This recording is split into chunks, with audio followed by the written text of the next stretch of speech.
অন্তর্বর্তীকালীন সরকারের প্রধান উপদেষ্টা অধ্যাপক মোহাম্মদ ইউনূস বলেছেন, গত ৬ মাসের রাজনৈতিক দলের নেতাসহ সাধারণ মানুষের সমর্থন ছাড়াও পৃথিবী জুড়ে আমাদের প্রতি সমর্থন গড়ে উঠেছে, যে কারণে অপরপক্ষ সুবিধা করতে পারছে না, বহু গল্প ভাবছে, গল্প টেকাতে পারছে না, শেষ পর্যন্ত ট্রাম্পের হাতিয়ার গল্প চালাতে গিয়েও চালাতে পারল না।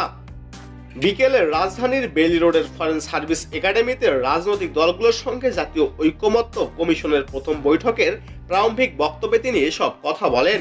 তিনি বলেন, ছোট রাষ্ট্র, বড় রাষ্ট্র, ধনী রাষ্ট্র ও মাঝারি রাষ্ট্র সবই আমার পরিচিত, তাদের মধ্যে কোনো দ্বিধা নেই। তাদের ভাষা শুনলে আমার অবাক লাগে। তাদের সঙ্গে যখন কথা বলতে বসি, তারা কোনো কিছু শোনার আগেই বলে, কি লাগবে বলো।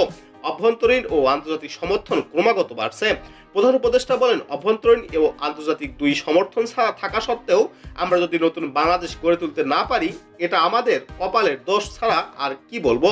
আমরা এই সুযোগ হারাতে চাই না।